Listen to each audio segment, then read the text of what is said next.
Wow. I've been up here a lot. I've never seen a crowd like this. I think we need a ballroom, and that's happening. It's going to be a beautiful ballroom. This is really a lot of people, most I've ever seen in this room.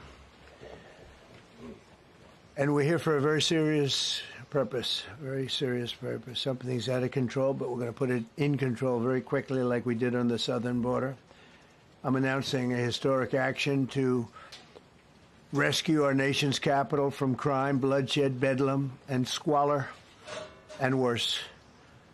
This is Liberation Day in D.C., and we're going to take our capital back. We're taking it back. Under the authorities vested in me as the President of the United States, I'm officially invoking Section 740 of the District of Columbia Home Rule Act. You know what that is? And placing the D.C. Metropolitan Police Department under direct federal control, and you'll be meeting the people that will be directly involved with that.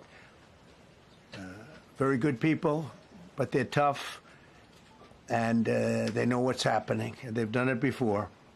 In addition, I'm deploying the National Guard to help reestablish law, order, and public safety in Washington, D.C., and they're going to be allowed to do their job properly. And you people are victims of it, too. You know, you're reporters, and I understand a lot of you tend to be on the liberal side, but you don't want to get mugged and raped and shot and killed. And you all know people and friends of yours that happened. And so you can be anything you want, but you want to have safety in the streets. You want to be able to leave your apartment or your house where you live and feel safe and go into a store to buy a newspaper or buy something. And you don't have that now. The murder rate in Washington today is higher than that of Bogota, Colombia, Mexico City, some of the places that you hear about as being the worst places on earth, much higher. This is much higher. The number of car thefts has doubled over the past 5 years, and the number of carjackings has more than tripled. Murders in 2023 reached the highest rate probably ever. They say 25 years, but they don't know what that means because it just goes back 25 years. Can't be worse. Our capital city has been overtaken by violent gangs and bloodthirsty criminals, roving mobs of wild youth, drugged-out maniacs and homeless people. And we're not going to let it happen anymore. We're not going to take it. Just like we did on our southern border. Nobody comes through our southern border anymore. 3 months in a row, we had zero. I don't know if that's right, but the people that do the work, it's a very liberal group of people, actually, and they actually said zero for the last 3 months. Nobody thought a thing like that was possible. And, you know, when you say take a look at numbers, I just saw some charts. These are different cities throughout the world. Red is, okay, the red is a place called Washington, D.C. Look at these. Baghdad we doubled up on Baghdad. Panama City, Brasilia, San Jose, Costa Rica, Bogota, Colombia, heavy drugs. Mexico City, I mentioned, Lima, Peru, all double and triple what they are. So do you want to live in places like that? I don't think so. I don't think so. And I think the people in this room, if you wrote correctly, you'd see, look at the kind of numbers we have. D.C., 41 per 100,000, number one that we can find anywhere in the world. Other cities are pretty bad, but they're not as bad as that. Is that where you want to live? The reporters of the world? Juvenile offenders and crimes against persons, as they say. It's getting worse. Not getting better, it's getting worse. And we had a recent indication. There was a story about a man who was just left. He quit because he was asked to do phony numbers on crime. And we're going to look into that. I think Pam is going to be looking into that. But he was asked by the city, I guess, that we don't want to show the real numbers. Let me do numbers so it looks like it's going down. Not going down. And under Biden, it was a disaster. And nobody did anything about it. We're going to do things about it like you wouldn't believe. Every American has a constitutional right to be able to access and petition their government in safety, and countless federal officials and employees likewise have the right to carry out their jobs in peace without being shot. As you know, I lost a very good person a while ago, was shot waiting for his wife. He was in the car. They robbed his car. They shot him. They killed him like it was nothing to it. She was walking to the car. It's a horror show. This issue directly impacts the functioning of the federal government and is a threat to America, really. It's a threat to our country. We have other cities also that are bad, very bad. You look at Chicago, how bad it is. You look at Los Angeles, how bad it is. We have other cities that are very bad. New York has a problem. And then you have, of course, Baltimore and Oakland. We don't even mention that anymore. They're so far gone. We're not going to let it happen. We're not going to lose our cities over this. And this will go further. We're starting very strongly with D.C., and we're going to clean it up real quick, very quickly, as they say.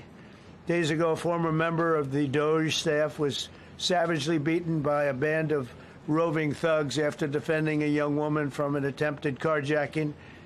He was left dripping in blood. He thought he was dead, with a broken nose and concussion. Can't believe that he's alive. He can't believe it. In June, a 21-year-old congressional intern was tragically killed after being hit by a stray bullet in a drive-by shooting. A former Trump administration official named Mike Gill, fantastic person, was murdered last year in cold blood in a carjacking blocks away from the White House. We all knew him. Great person. Waiting for his wife as she was walking to the car. A Democrat congressman was also carjacked at gunpoint not far from the Capitol. And in 2023, an aide to Senator Rand Paul was stabbed in the chest and head by a demented lunatic as he walked down the street, just absolutely for no reason. Horrifically, last July 4th weekend, a 3-year-old girl was shot in the head and killed while sitting in a car near the Capitol. It's becoming a situation of complete and total lawlessness. And we're getting rid of the slums, too. We have slums here. We're getting rid of them. I know it's not politically correct. You'll say, oh, so terrible. No, we're getting rid of the slums where they live. Caravans of mass youth rampage through city streets at all times of the day. There are ATVs, motorbikes. They travel pretty well. Entire neighborhoods are now under emergency curfews. Just this past weekend, gunfire went through, and you saw that, the Navy Yard. I saw it this morning. They saw that they fought back against law. See, they fight back until you knock the hell out of them, because it's the only language they understand. But they fought back against law enforcement last night. And they're not going to be fighting back long, because I've instructed them and told them whatever happens, you know, they love to spit in the face of the police as the police are standing up there in uniform. They're standing and they're screaming at them an inch away from their face. And then they start spitting in their face. And I said, you tell them, you spit and we hit. And they can hit real hard. It's a disgusting thing. I've watched that for years, for 3-4 years. I've watched them. The police are standing, and they're told, don't do anything under any search. So and you can see they want to get at it. And they're standing there, and people are spitting in their face, and they're not allowed to do anything. But now they are allowed to do whatever the hell they want. This dire public safety crisis stems directly from the abject failures of the city's local leadership. The radical left city council adopted no cash bail. By the way, every place in the country where you have no cash bail is a disaster. That's what started the problem in New York, and they don't change it. They don't want to change it. That's what started it in Chicago. I mean, bad politicians started it, bad leadership started it, but that was the one thing that's central, no cash bail. Somebody murders somebody and they're out on no cash bail before the day is out. We're going to end that in Chicago. We're going to change the statute. I spoke with Pam and Todd and everybody. We're going to change the statute, and I'm going to have to get the Republicans to vote because the Democrats are weak on crime. Totally weak on crime. They don't know why.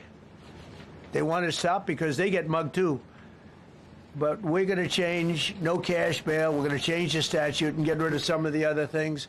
And we'll count on the Republicans in Congress and Senate to vote. We have the majority, so we'll vote. We don't have a big majority, but we've gotten everything, including the great, big, beautiful bill. Got that done, and that's one of the greatest things that's ever happened to people in this country. They're starting to figure it out, how good it is. Biggest tax cut in history. So many things. But we'll be able to get that done. So, Todd, if you and Pam can draw up things working with the people, we will. I'll get it passed. We'll get it passed with the Republicans. Probably won't get, think of this, probably won't get one Democrat vote because they have no idea what they're doing. That's why they want men playing in women's sports. That's why they want transgender for everybody transgender.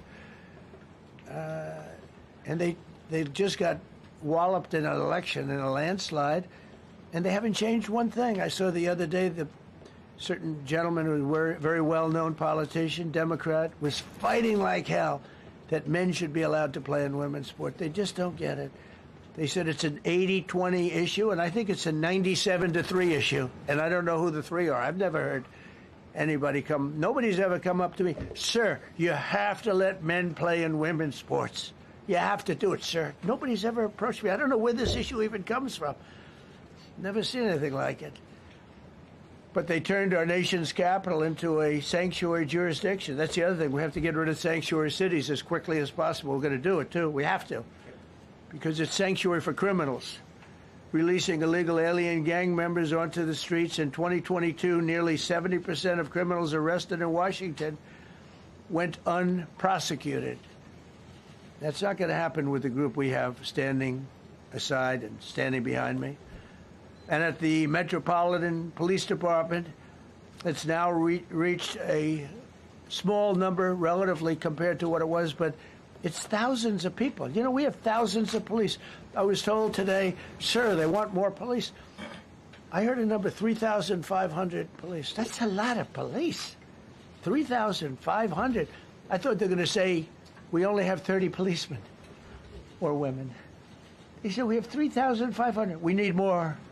You don't need more. That's so many. I never heard. That's like an army.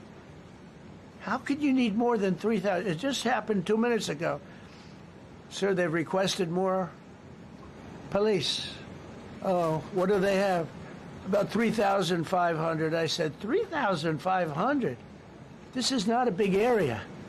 It's ridiculous.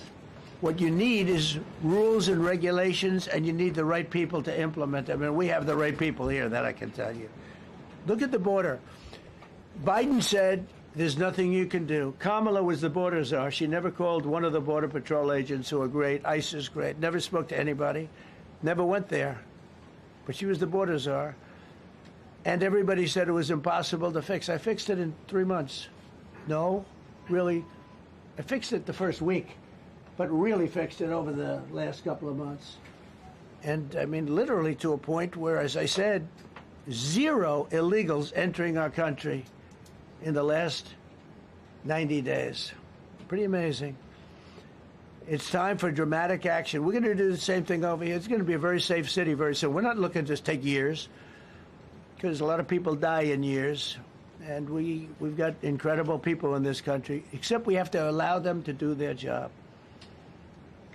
And that we will deliver like nobody's ever delivered before. I actually think it's easy. You know, if you're competent, it's easy. If you're incompetent, it's impossible. But I'm very competent. Last week, my administration surged 500 federal agents into the district, including from the FBI, ATF, DEA, Park Police, the U.S. Marshal Service, the Secret Service, and the Department of Homeland Security. You know, a lot of nations, they don't have anything like that. They got some police, and they're rough police. They don't have DEA, ATF, FBI, Park Police, U.S. Marshal Service, Secret Service, Department of Homeland Security.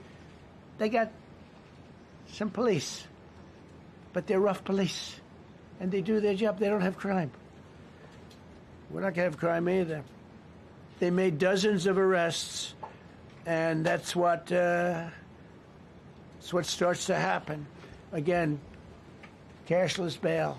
Watch what we do with that. Today, we're formally declaring a public safety emergency. This is an emergency. This is a tragic emergency. And it's embarrassing for me to be up here. You know, I'm going to see Putin. I'm going to Russia on Friday. I don't like being up here talking about how unsafe and how dirty and disgusting this once beautiful capital was, with graffiti all over the walls. It's another part of it, by the way, because we're talking about safety, but we're also talking about beautification. We have the most beautiful, potentially, capital in the world. We always had. But people come from Iowa, they come from Indiana, they come and then they get mugged. Not going to happen. Keep coming, because by the time you get your trip set, it's going to be safe again, and it's going to be clean very quickly. We're going to replace the medians that are falling down all over the roads. We're going to replace the potholes. We're going to put a nice new coat of asphalt over the top. No, we don't have to rip the road out and spend 7 years building a new road because they cut everything. Because some designers said, well, we need a quarter of an inch more turn for safety reasons. No, we're going to do it right. We're going to get it done quickly. So today we're declaring public safety emergency in the District of Columbia. And Attorney General Pam Bondi, who's fantastic, is taking command of the Metropolitan Police Department as of this moment. And I'll be making the appropriate notifications to Congress and to the mayor, our new DEA administrator, who's one of the top in the country. He better be Terry. If you're not, I'm going to get rid of you so fast. Terry Cole. Terry, thanks. Very good. We just got him, most highly recommended person. And you'll be designated as the interim federal commissioner of the Metropolitan Police Department. Okay? And you run them tough. They're good. You have a lot of good people. You have people that shouldn't be there. You also have people that shouldn't be there. They got in there because of woke. But you have a lot of great police. And those people are the ones that want to help you. This city will no longer be a sanctuary for illegal alien criminals. We will have full, seamless, integrated cooperation at all levels of law enforcement, and we'll deploy officers across the district with an overwhelming presence. You'll have more police, and you'll be so happy because you'll be safe. When you walk down the street, you're going to see police, or you're going to see FBI agents. We're going to have a lot of agents on the streets. You're going to have a lot of essentially military, and we will bring in the military if it's needed. By the way, we're going to have National Guard, but Pete Hegseth will tell you about it. We will bring in the military if needed. People say, "Oh, that's so terrible." He's going to bring in. It's been used many times over the years. I don't think we'll need it. I think we've got so many great people, including the people that are in the police department with proper leadership. They'll immediately begin massive enforcement operations targeting known gangs, drug dealers, and criminal networks to get them the hell off the street, maybe get them out of the country, because a lot of them came into our country illegally. They shouldn't have been allowed in. They come from Venezuela. They come from all over the world. We're going to get them the hell out. They won't be here long. But some of these people, a lot of them, are homegrown criminals. And these are bad people. These are rough people. And this is just a list of some of the people that were given to me today that were criminals removed from the D.C. streets this weekend. They were rough and tough. But we're rougher and tougher. Look at these people here. Nothing, you know. They're not going to be your local school teacher. Look at this guy. He has killed people numerous times. They're not going to be an asset. They will never be an asset to society. I don't care. I know we all want to say, oh, they're going to be rehabbed. It's not going to be rehabbed. I'm going to ask Doug Burgum to come up and say a couple of words because he's in charge, as you know. He's Interior, but he's in charge of the U.S. Park Police. And I've heard so many great things about the Park Police. They're proud of it. They've been there for a long time. Their families oftentimes grow into the roles. They love the country. They love this area. So, Doug, could you say a few words, please? Thank you, Mr. President.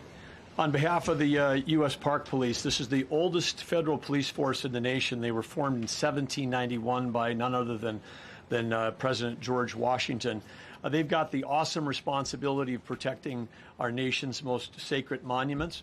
The National Mall, Washington Monument, Jefferson Memorial, Lincoln Memorial, Statue of Liberty, and out west, the Presidio and the Golden Gate area.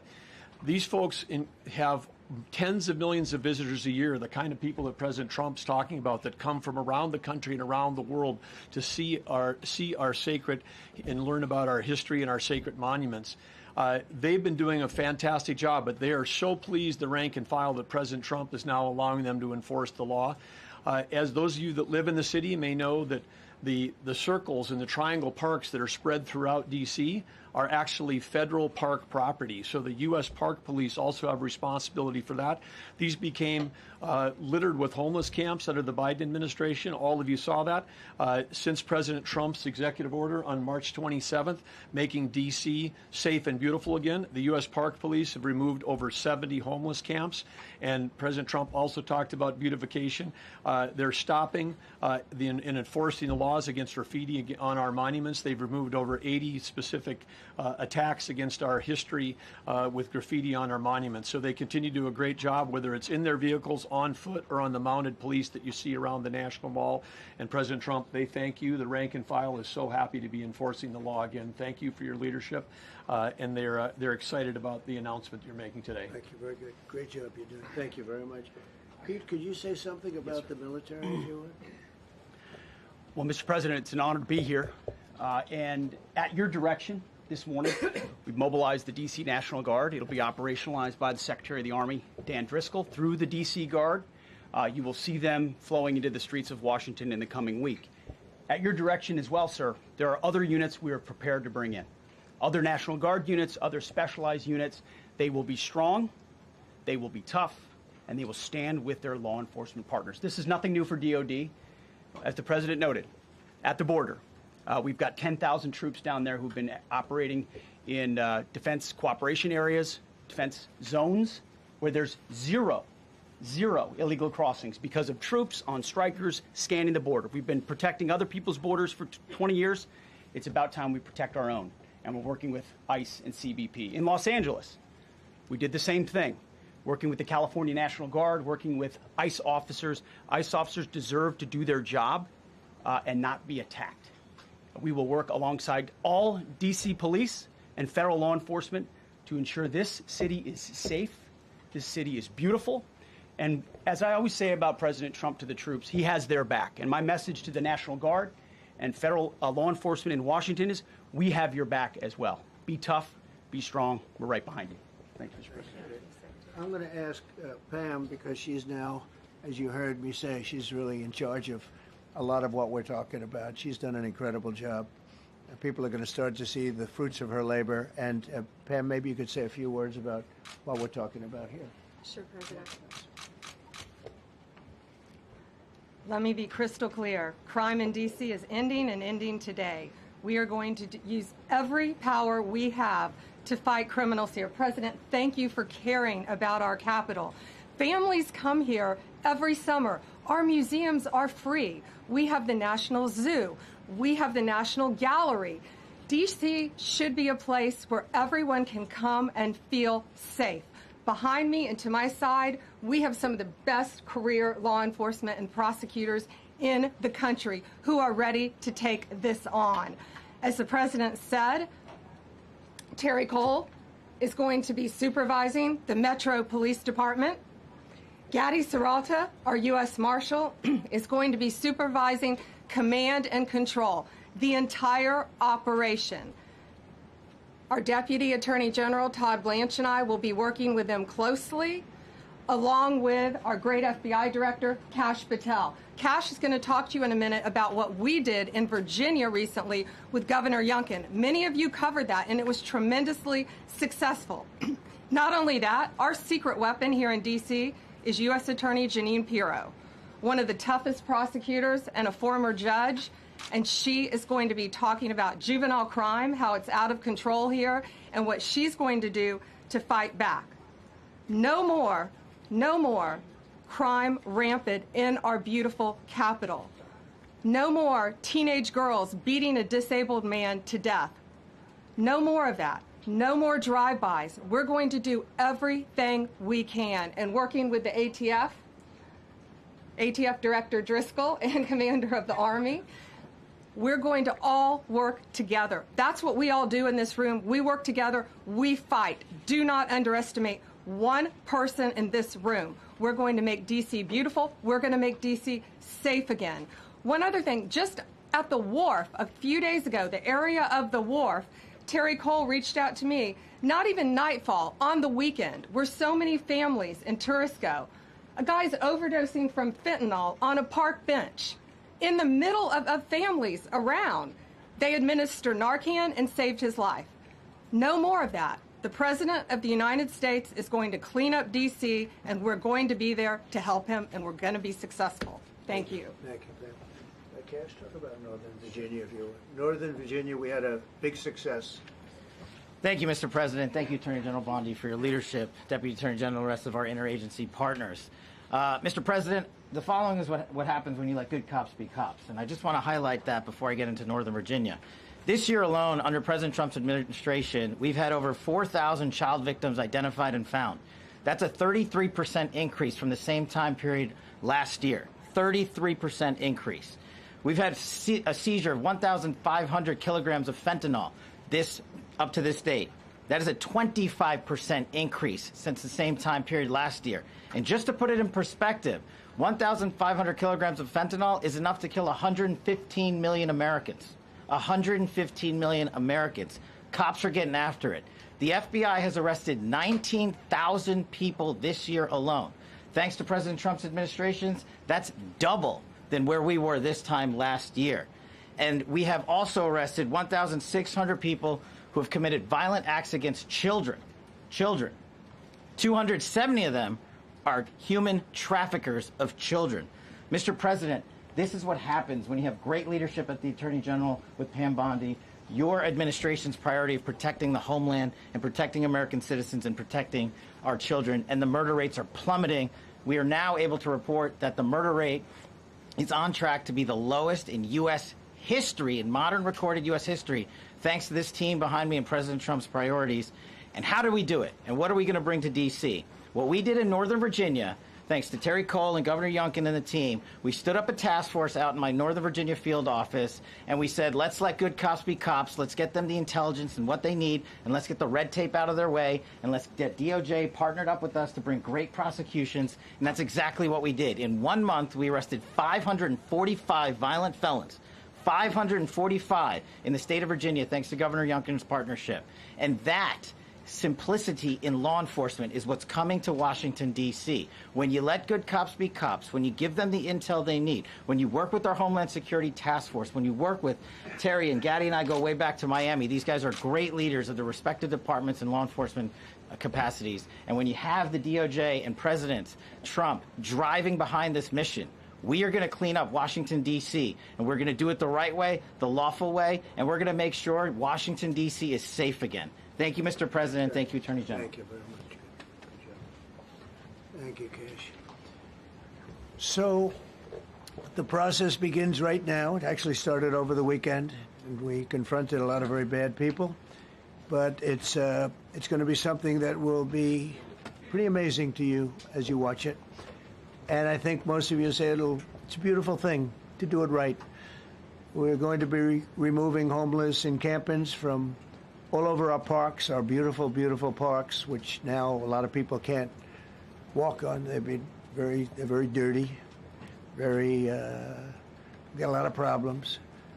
But we've already started that. We're moving the encampments away, trying to take care of people. Some of those people, we don't know how they even got there. Some of those people are from different countries, different parts of the world. Nobody knows who they are. They have no idea, but they're there. We're getting rid of the people from underpasses and public spaces from all over the city. There are many places that they can go, and we're going to help them as much as you can help. But they'll not be allowed to turn our capital into a wasteland for the world to see.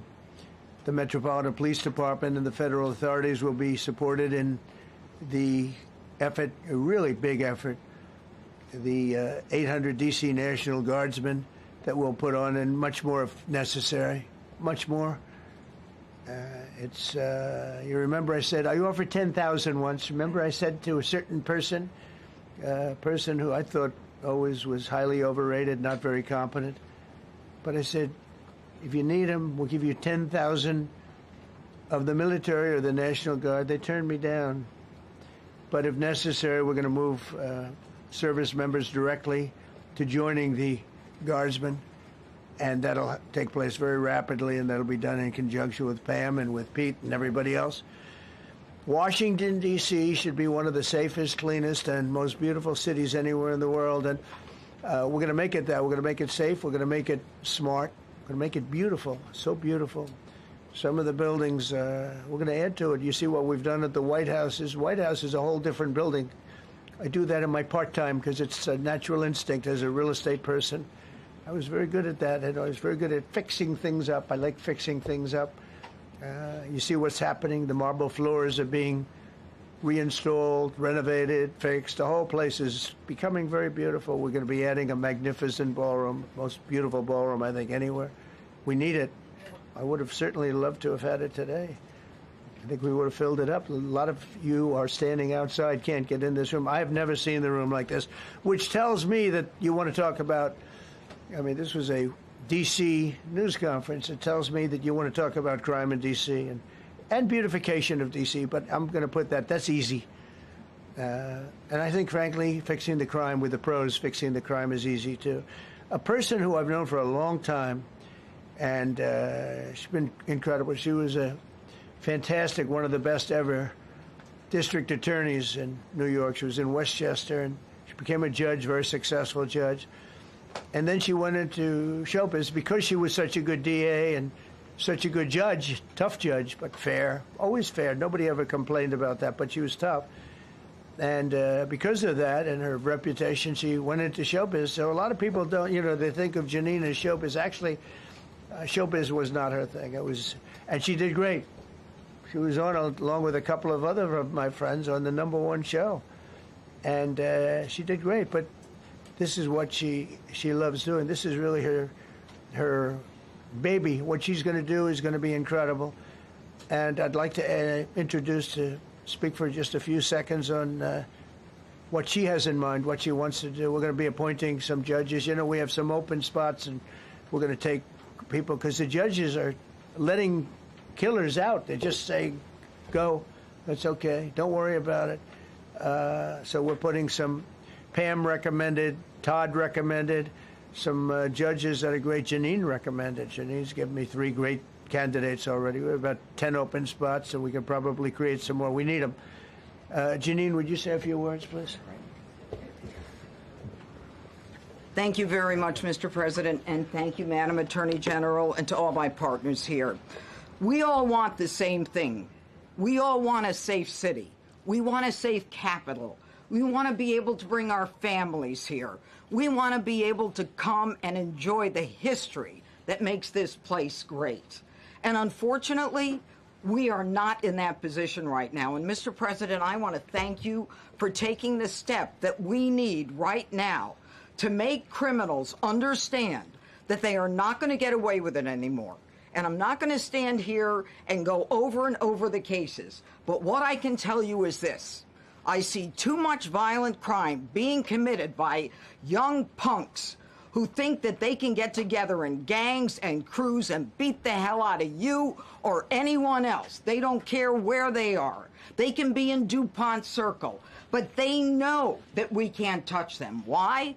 Because the laws are weak. I can't touch you if you're 14, 15, 16, 17 years old and you have a gun.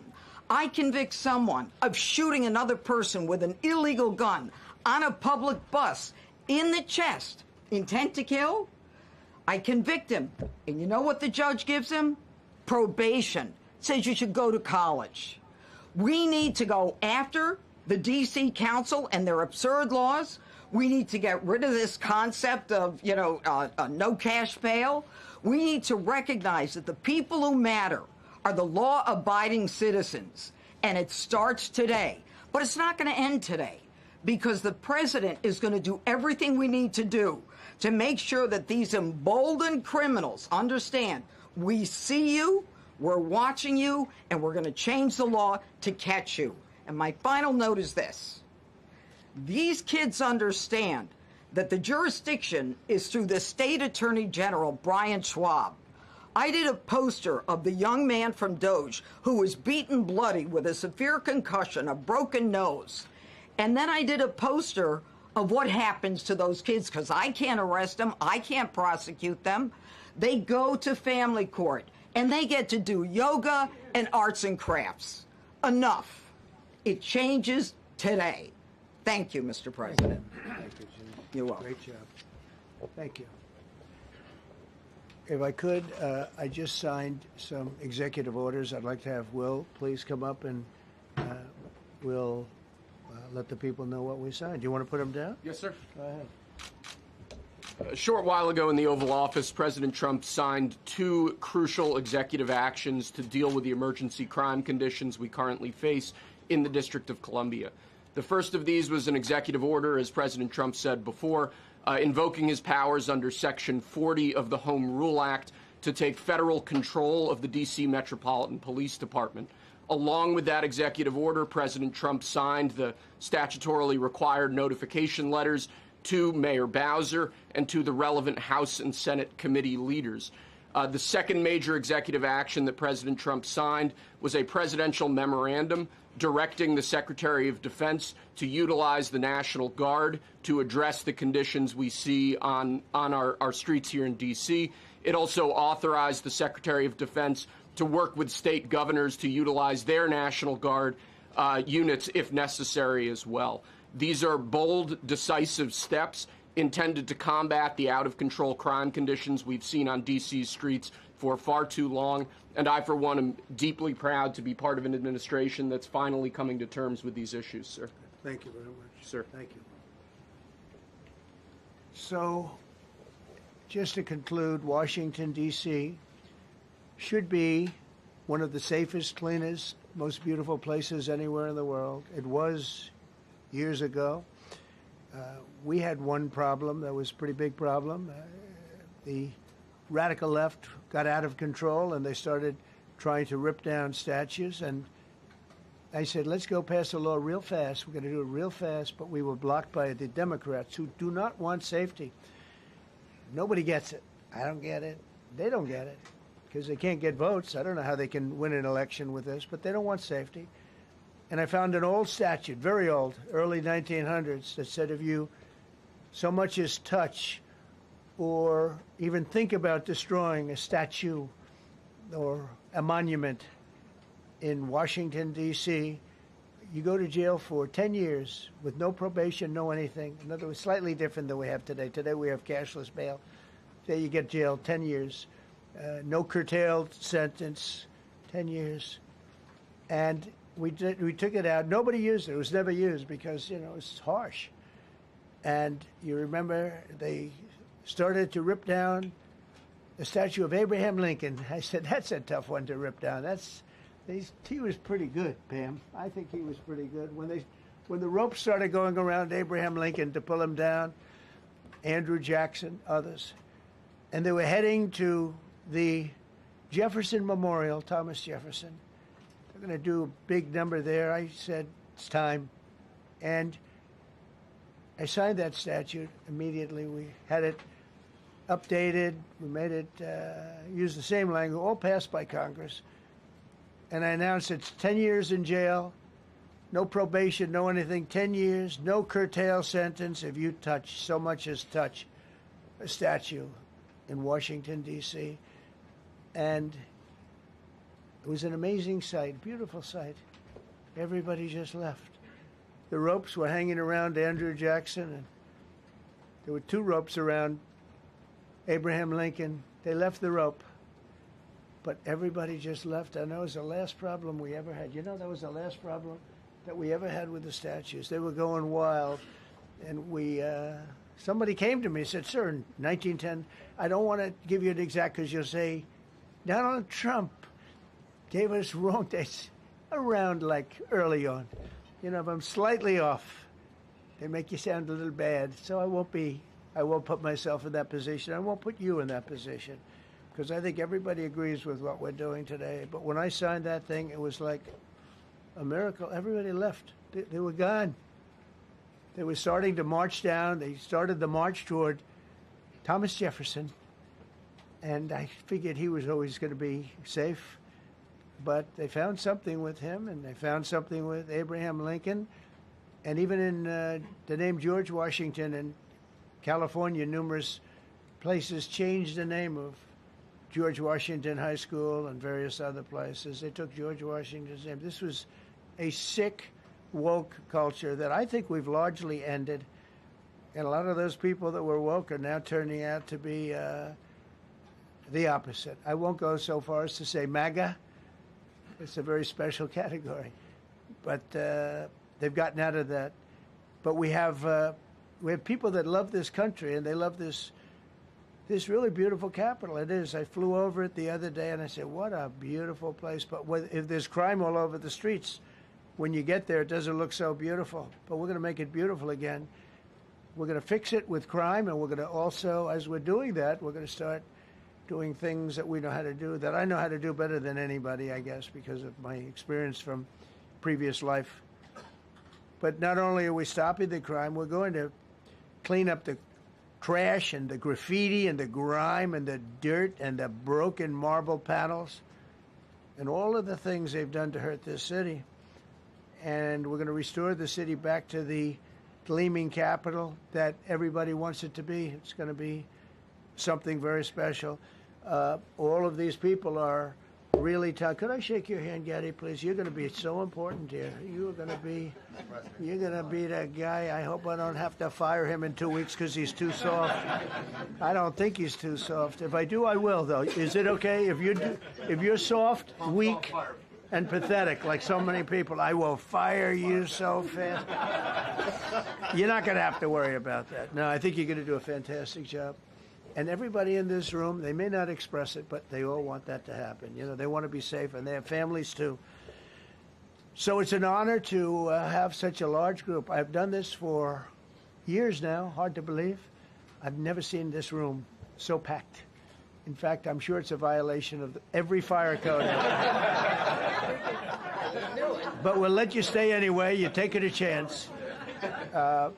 And with that, we'll say, maybe if you could, oh, wow. We could be here all day long. If we could keep the first questions, perhaps, to this subject, and then we'll go on to a few others. Please. Mr. President, thank you so much. Can you talk about how personal of an issue this is? You talked about flying over the Washington Monument and seeing the pride of what D.C. is, and do you believe that the status of the city, the cleanliness, the way that crime is low, is a direct reflection on how the country is run? Yeah, I do. I think the Capitol, look, everyone comes here. They're all coming. All the leaders, they're all wanting to come. And I say it, I've said it again, but I'm really just quoting other leaders from NATO, from the Middle East, King of Saudi Arabia, Qatar, UAE. I was over there. We brought back $5.1 trillion of investment into our country. But a month and a half ago, I was at NATO. We had a great thing. They agreed to put up 5% instead of 2%. 2% they didn't pay, 5% is already paid. We had a great meeting, and they all said the same thing. They said our country was dead. They thought our country was gone. 1 year ago, they said your country was dead. And now you have the hottest country anywhere in the world. We do. We have the hottest country in the world right now. The tariffs have helped. It's given us not only the money, it's billions, trillions of dollars of money, but it gives us great power over enemies. We solved 5 wars with Pakistan and India. We just solved one. Azerbaijan and, as you know, and Armenia. A war was raging for 37 years. And the 2 leaders got up and they said, we never thought this would be solved. Russia tried to solve it. They all tried to solve it. It was a very tough situation, but we got it done. And I said to the 2 men, I said, are you guys friends? And they had a hard time. They've been killing each other for 37 years, right? One was there 5 years, one was there for 22 years. He said, my whole life I've been fighting this war. and you got it solved. But we did many of those. We did in the Congo and Rwanda. That's been going on for 30 years. 8 to 9 million people killed that they know of, but it was raging, and we got that solved. We got a lot of them done. It's a great honor. But you want to have, when they come, the leaders come to our country to sign documents that the war is over or whatever, or for other reasons. They come for trade. And you want them to come through so beautifully. You ride down those roads, everything should be perfect. You shouldn't have medians falling down into the roadway. Median, you know, the metal things that are always, somebody had a great lobbyist, because I've never seen them look good. I've been looking at those things with the little, right? They're always broken and bad, but here they're really bad. And we're going to either put new or fix it. And it's not expensive. It's not really expensive. And we're going to fix our roads a little bit. We're going to clean up our sidewalks. You have countries where every Saturday the people go out and they wash their sidewalks in front of their stores or their houses. They scrub their sidewalks. So we aren't quite at that level yet, I don't think. Gaddy, we're not quite there yet, but maybe we will. They go out and they scrub. I think it's so beautiful to hear that and to see those stories. But we're going to make it clean. But just to finish with your question, it's a very, very strong reflection of our country. And when they see a bad city, you know, my father always used to tell me, I had a wonderful father, very smart, and he used to say, son, when you walk into a restaurant and you see a dirty front door, don't go in, because if the front door is dirty, the kitchen's dirty also. Same thing with the Capitol. If our Capitol's dirty, our whole country is dirty, and they don't respect us. So it's a very good question, actually. Mr. President, sorry. Question for you on the specific issue. Do you expect more cities to follow DC's path if this goes through? So the idea is that Chicago, LA, San Francisco, would they expect similar action what we've seen in DC? And the other question, sir, there's reporting that the administration is going to reclassify marijuana. Would that send mixed messages that if marijuana is okay, some drugs are okay, but we're trying to clean up crime? How do they go hand in hand? We're only looking at that. That's early, but you know, somebody reported it, which is fine. We're looking at it. Some people like it. Some people hate it. Some people hate the whole concept of marijuana because if it does bad for the children, it does bad for people that are older than children. But we're looking at reclassification, and we'll make a determination over the next few weeks. And that determination hopefully will be the right one. It's a very complicated subject, the subject of marijuana. I've heard great things having to do with medical, and I've had bad things having to do with just about everything else. But medical and, for pain and various things, I've heard some pretty good things. But for other things, I've heard some pretty bad things. The other part of your question, I mean, we're just going to see what happens with it all. We're going to have a tremendous success in what we're doing. Other cities are hopefully watching this. They're all watching, just like everyone's watching here. They're all watching, and maybe they'll clean up, and maybe they'll do this and get rid of the cashless bail thing and all of the things that caused the problem. I mean, if you go back, this whole thing with cashless bail is a disaster. So many problems came that we never had before. So they're watching us today, and if they don't learn their lesson, if they haven't studied us properly, because we're going to be very successful. I have zero doubt about that. It's going to be. It's a question of will it be really fast, like the border. You know, everyone said, they used to say, Biden used to say, I need legislation. I didn't get any legislation.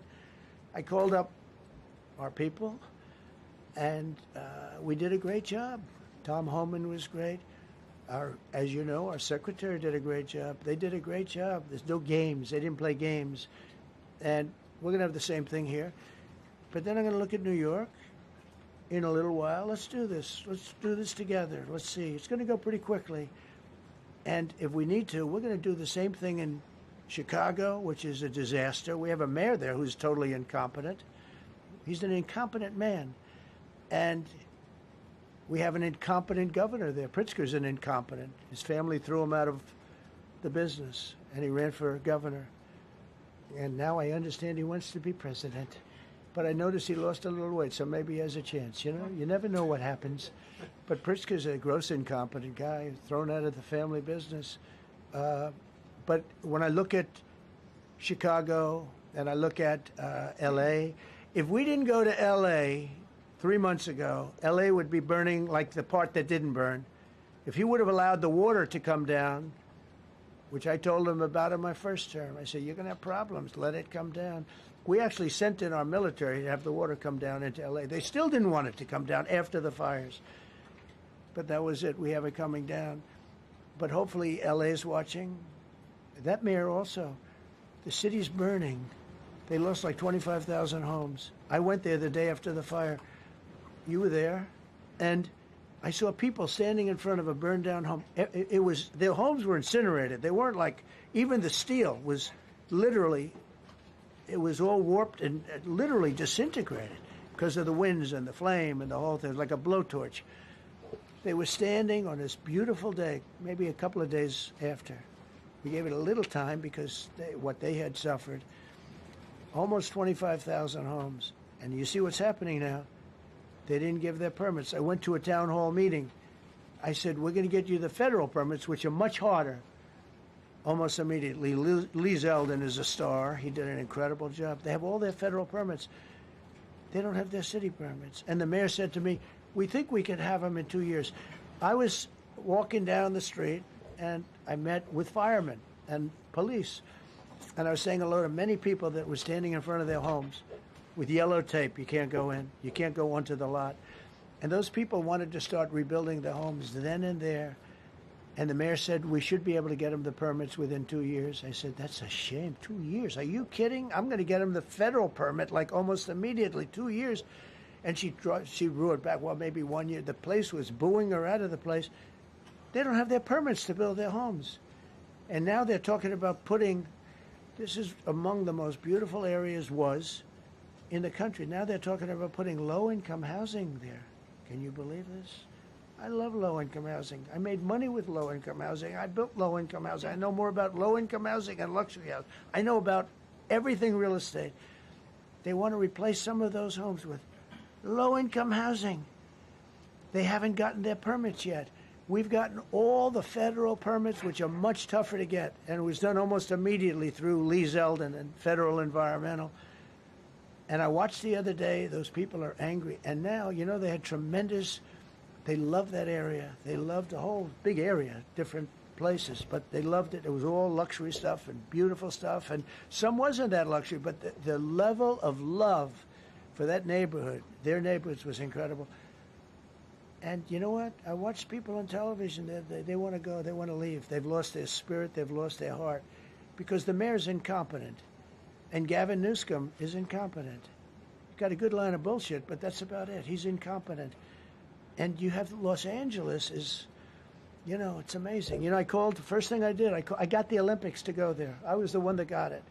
And by a rare thing that happened, I'll be the president. I was very upset because I got the Olympics there, and I said I won't be president when it comes. But bad things happened, and illegal things happened, really illegal things happened.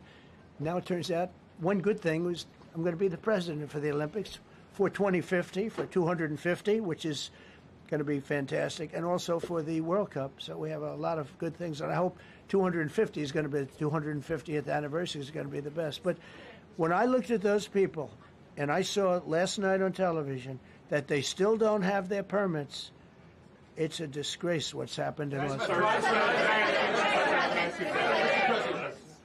Thank you. The China tariff deadline is tonight, but do you plan to extend that? We'll see what happens. China's been, we've been dealing very nicely with China, as you probably have heard. They have tremendous tariffs that they're paying to the United States of America. And we'll see what happens. They've been dealing quite nicely. The relationship is very good with President Xi and myself. President, you mentioned your upcoming meeting with President Putin.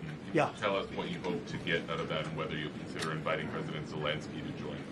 So you have to understand, this is a war that should have never happened. This is a war that wouldn't have happened if I were president. It would have never happened. It was the apple of his eye. I got along very well with President Putin. But if you look, under President Bush, they took a lot of territory. Under President Obama, they took a lot of territory. Under Biden, they essentially took the whole thing. You know, it's just a question of time. Under Trump, you know what they took? Nothing. Nothing. I was the one that said, you can't build your pipeline. That was half built. I came in, I stopped the pipeline. It's called Nord Stream 2. Nobody knows that, you know. Nobody ever heard of Nord Stream 2. You might have not even heard it. Biggest pipeline in the world. I stopped it. I was not a friend of Russia, but I got along well with Putin. It's always good to get along with other countries if possible, but that doesn't mean you roll over like Biden did. Biden came in and he immediately approved the pipeline. I couldn't believe it. Then they say Trump wasn't tough on Russia. I wasn't tough. I was the toughest. Putin said, if you're not tough, I would hate like hell to see you. I stopped the biggest economic development job, the biggest job that Russia had ever built. I stopped it. It was dead. And this low IQ president came in and he let them build a pipeline and supply oil and gas all over Europe, you know. So this is really a feel-out meeting a little bit. And President Putin invited me to get involved. He wants to get involved. I believe he wants to get it over with. Now, I've said that a few times, and I've been disappointed because I'd have like a great call with him, and then missiles would be lobbed into Kiev or some other place, and you'd have 60 people laying on a road dying. I said, that's cold. That's cold. But it's a violent war. 5,000 to 7,000 people a week are dying. And you know, there's nobody from here. They're all Russian and Ukrainian people, and some people from the cities, much smaller number, but still, those missiles do damage and they kill a lot of people. But mostly soldiers, and they're young soldiers. Although in the case of Ukraine, they're getting much older. They're drafting 60-year-olds now. It's a terrible thing to witness, and I think I have an obligation. Look, this is Joe Biden's war. This is not my war. I made a deal with NATO a month ago. You covered it very accurately, actually. We don't pay anything anymore. You know, we're not paying anything.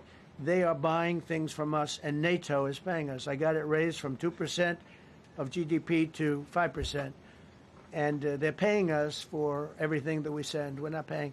But Biden approved $350 billion. Europe has spent $100 billion. The money that's been spent and the death is incredible. It's the worst thing that's happened, by far the worst that's happened since World War II. So I'm going in to speak to Vladimir Putin. And I'm going to be telling him, you got to end this war. You got to end it. And he wasn't going to mess with me. This war would have never happened. You know, we had a discussion about it one time, and we never had that discussion again. Would have never happened. And when the election was rigged, and then Biden took office, which was barely took office, the auto pen took office, bad things started happening. Bad things, stupid things were said. And it ended up in a war. And you know, and I don't believe this will happen anymore because I have that pretty well covered.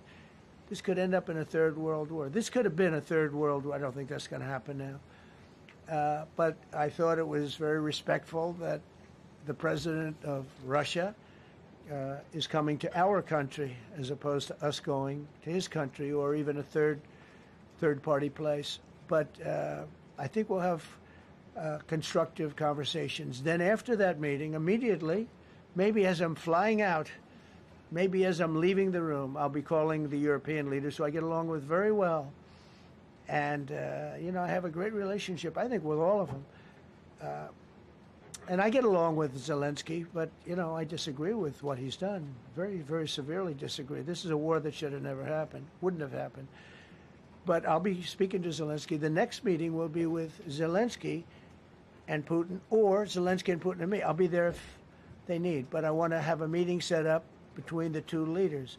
I was a little bothered by the fact that Zelensky was saying, well, I have to get constitutional approval. I mean, he's got approval to go into war and kill everybody, but he needs approval to do a land swap because there'll be some land swapping going on. I know that through Russia and through conversations with everybody to the good, for the good of Ukraine. Good stuff, not bad stuff. Also, some bad stuff for both. So there's good and there's bad. But it's very complex because you have lines that are very uneven. And there'll be some swapping. There'll be some changes in land, and the word that they will use is, they make changes. We're going to change the lines, the battle lines. Russia's occupied a big portion of Ukraine. They've occupied some very prime territory. We're going to try and get some of that territory back for Ukraine. But they've taken some very prime territory. They've taken largely ocean, in real estate we call it oceanfront property. That's always the most valuable property. If you're in a lake, a river, or an ocean, it's always the best property. Well, Ukraine, a lot of people don't know that Ukraine was largely 1,000 miles of ocean. That's gone.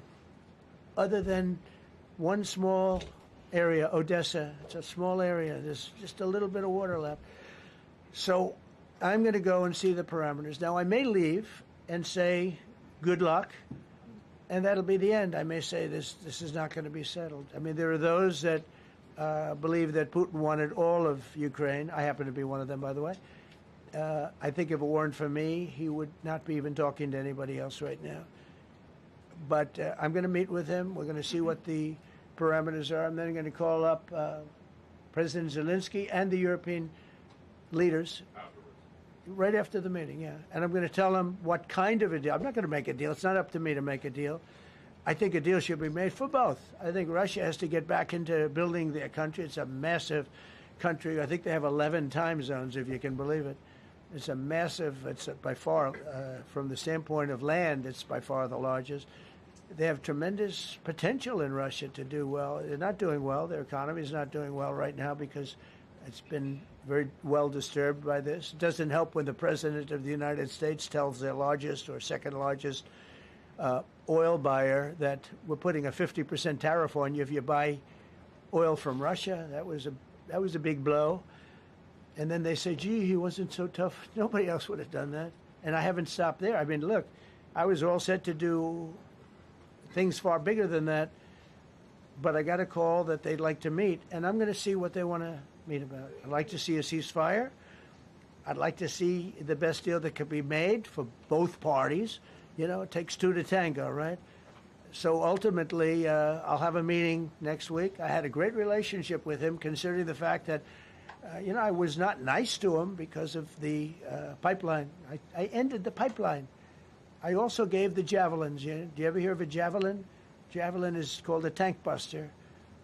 They say that Obama gave them sheets and I gave them javelins.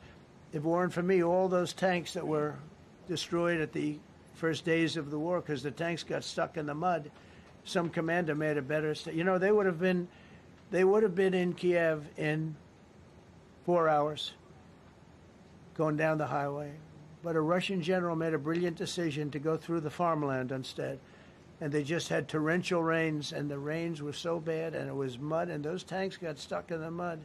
I don't know who that general is, but knowing Vladimir, he's probably not around any longer because all those tanks were stuck in the mud, and they went along with the javelins.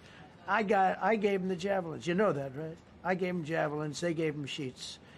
But I'm going to meet with President Putin, and we're going to see what he has in mind. And if it's a fair deal, I'll reveal it to the European Union leaders and to the NATO leaders and also to President Zelensky. I think out of respect, I'll call him first, and then I'll call them after. And I may say, lots of luck, keep fighting, or I may say we can make a deal. If not, I will tell you this. I've seen a poll coming out of Ukraine. 88% of the people would like to see a deal made. And if you go back 3 years, everybody was gung-ho for war. Everybody's gung-ho for war until you have it. It's an amazing thing. I had it with a couple of countries where I couldn't get a deal done with one particular country. And I just couldn't. The guy's great. He's a friend of mine. Great. Good leader. Tough as hell. I couldn't get the deal done. And then he went into war for a short period of time. You know where I'm talking about. First term. And it was nasty. Guys being killed all over the place. And he went through 1 week of war, and I was able to get the deal done. He said, this is nasty. Yes, please. Yeah, just to follow up on what you were saying there. First of all, Volodymyr Zelensky is not invited on Friday? He wasn't a part of it. I would say he could go, but he's gone to a lot of meetings. He's been there for 3.5 years. Nothing happened. And what is the definition? I mean, do you want somebody that's been doing this for 3.5 years What's the definition of a good deal? I'll tell you after I hear what the deal is.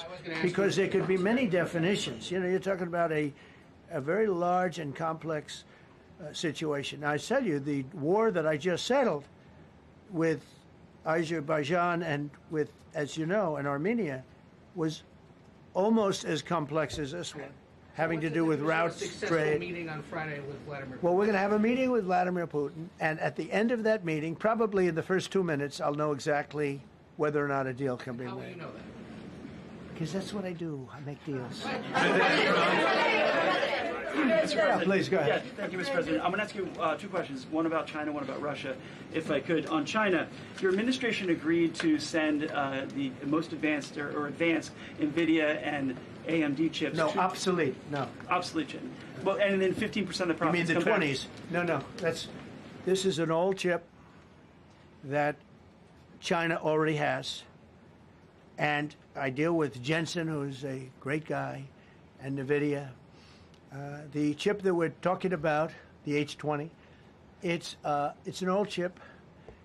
China already has it in a different form, different name, but they have it. Or they have a combination of two will make up for it, and even then some.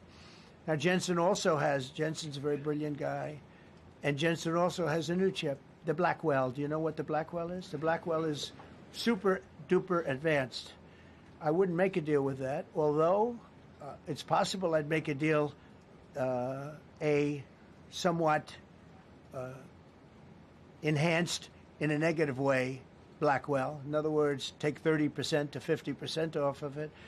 But that's the latest and the greatest in the world. Nobody has it. They won't have it for 5 years. But the H20 is obsolete. You know, it's one of those things. But it still has a market. So I said, listen, I want 20% if I'm going to approve this for you, for the country, for our country, for the U.S. I don't want it myself. You know, every time I say, like 747, I want, yeah, for the Air Force. So I just wanted.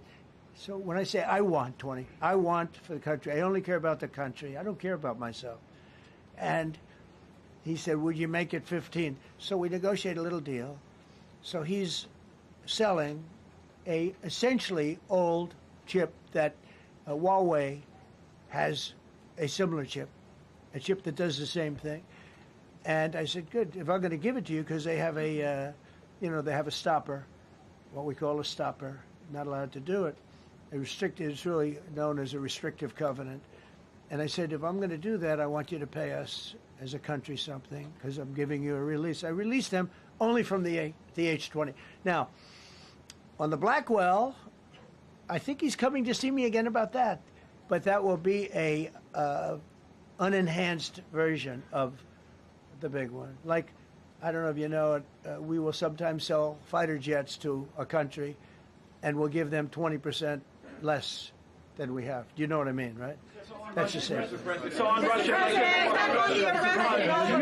do you see a time, Mr. President, when there could be normal trade between the U.S. and Russia? Should your meeting go well? Should there be peace? I do, yeah. Russia has a very valuable piece of land. If Vladimir Putin would go toward business instead of toward war, it's a warring nation. That's what they do. They fight a lot of wars. A friend of mine said Russia's tough because they just keep on fighting. They beat Hitler, so did we. And they beat Napoleon. They've been doing this for a long time. I asked a question to a very, very smart man that some people like and some people don't like. Viktor Orban, right? From Hungary, the head of Hungary. And he's in that same area and knows the two countries very well. I said, this was before Biden didn't do anything to get us out of it. He could have gotten us out of that. It would have never happened. I said, so can Russia be beaten by Ukraine? He looked at me like, what a stupid question. He said, Russia's a massive country, and they win their country, and they win their life through wars. They fight wars. That's what they do. He said, China beats you with trade. Russia beats you with war. It was a very interesting statement. China's not beating us with trade, not when I'm in charge. But they were beating Biden with trade, but they never beat us with trade. Don't forget, China had to pay $400 billion worth of tariffs when I was last time. That was last time. And if we didn't have COVID, all of this stuff we would be loaded. We're finding hundreds of billions of dollars of cash is pouring into our country now because of tariffs. And all we're doing is we're doing what they do to us. It's so beautiful to see it. They found last month, as you saw, $25 billion of excess cash flow. They're saying, where did it come from? I said, I'll tell you where it came from. It came from a place called tariffs, and we're doing very well. We're really doing well. But I expect to have a meeting with Putin that I think it'll be good, but it might be bad. And I'm here for one reason, to get rid of a war that somebody else started. Should have never happened. And if I could end it, great. Complex war, a lot of bad blood, But Zelensky's been there for 3.5 years. So if you put him in a room, now I will say this, ultimately I'm going to put the two of them in a room. I'll be there or won't be there. And I think it'll get solved. Yeah, please be happy. Thank you, Mr. President. Excuse me, I'm going to suggest, because do you have any other questions on D.C.? Because I don't want them to be. Wait. These are incredible people. I don't want them to be standing up here on subjects that. Does anybody have a question of them? And then you guys can leave. Okay, a question, Brian, go ahead. Thank you, Mr. President. All right. And by the way, this is only on D.C., and then they're going to leave because it's unfair to have them stand up here all day long. Brian. I've got two questions for you. First, about D.C. This is personal for me as well. Last year, I was robbed on the streets by one of these teenage thugs. Had a gun, got away with it. Let's talk about the effort that between law enforcement, prosecutors, and judges, because it's a recycling belt. Like, these kids go, they don't fear the police. They know it. If you talk about how we've got to get these judges and put these kids behind bars, right. Adult crimes deserve adult penalties. And my second question, I'll after you answer that, please. You want me to answer it? Whoever wants to take it. Okay. It's real. Do you want me to answer it? Go ahead. Here's the problem. Assuming that they're 17 years, older than 17 years old, I can get the case. If they're under 18 years of age, I can only get the case if it's murder, rob one, rape, even if they shoot a gun but don't kill you, I can't get it. So the law has to be changed. As the president said, cashless bail. That has to be changed. All right, then, even assuming I get the case, I get jurisdiction, I get a conviction, the D.C. Council has given the judges the ability to give probation on shootings. And so then it's up to them. All of these things, the Youth Rehabilitation Incarceration Reduction Act, and now they want to seal records. So if we work hard, we get a conviction, they want to wipe it out. So that needs all to be changed. Okay, Mr. Question. Pam, would you answer that also? Yeah, and just back to that topic. Let's be clear, though. We're going to charge them, and we're going to track every single thing they do throughout every step of the court process and report back to you and let all of you know what's happening to them. Because the people who are prosecuting them, the judges who are trying them, they also need to be held accountable. Mr. President, you also make a comment. This is the most people we've ever seen in this briefing. I've never seen ever, right? Yes. I've never seen any. Where's Caroline? Where's my superstar? Caroline. Is Caroline in the back? Where's Caroline? Come here, Caroline. Come here, Caroline. Come here. Is she doing a good job, by the way? Come here, Caroline. Is this the largest crowd that you've ever seen? This is definitely the most packed briefing, and I think all of you would agree. I think it's why we need to build a ballroom. Mr. President, I have a better idea. All right, Brian, go ahead. My question is this. You're building the big, beautiful ballroom. Yeah. Could we build a big, beautiful briefing room, updated technology, more seats? I don't want to do that. I don't want you to be comfortable. So no, I don't want to make life comfortable. So look, Let's just do this. Let's do this. It's going to be a big thing. We're going to Russia. That's going to be a big deal. What happens, happens. I'll let you know what happens. You'll be the first to know. I'll be calling the European leaders. I'm going with totally. I mean, we have a lot of talks. They're great people. They're great leaders, actually, and they want to get back. Honestly, as one of them said, I've OD'd on trying to settle Ukraine. They've OD'd, meaning they've overdosed on the settlement of Ukraine.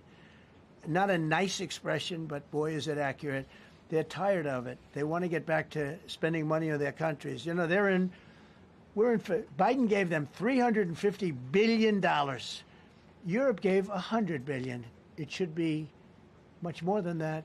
Shouldn't have been that kind of, they should have had equalization, but they didn't. But you know what? Still a lot of money. They want to get back to building their own countries. They really want it resolved. My relationship with the European leaders, as you saw, is extremely good. It's perfect. It's beautiful. Wait. And we're going to try. I'll be in touch with them. I have 5 of them call me. You think it's easy? There are a lot of European leaders, but they rely on me. Very much rely on me. If it wasn't for me, this thing would never get solved until the last person breathing is dead. Would you talk to them before? Mr. President. Yeah, I did. I'm talking to them right now. So I'm talking to the European leaders. I'll be talking to President Zelensky. I'm going to get everybody's ideas. I go into that thing fully loaded right up there, and we're going to see what happens. Now, I think one of 2 things is going to happen. It's going to be a good meeting, and we'll go a step further. We'll get it done. I'd like to see a ceasefire very, very quickly.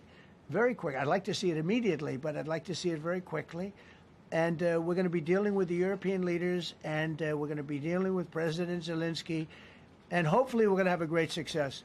As far as this, what we did today, and I think you were here for D.C. more so than even Russia, because Russia will be, you know, we have a couple of days to go. But the Russia is going to be very interesting. But to me, what is very exciting, and we're going to take back our capital. We're going to make it beautiful again, but we're going to make it, more importantly, safe again. It's going to be so safe. It's going to be a model. And then we'll look at other cities also. But other cities are studying what we're doing. And you have some capable people in other cities. They can do it too. But we have a great group of professionals. We're going to have a safe, beautiful capital, and it's going to happen very quickly. Thank you all. Thank you all very much. Will the Justice Department appeal the Epstein decision today, Mr. President? How long will the takeover of D.C. police last? We'll see you guys tomorrow. We'll have another briefing. We'll see the National Guard on their streets. All of them. Will we get more prisons out of this, sir?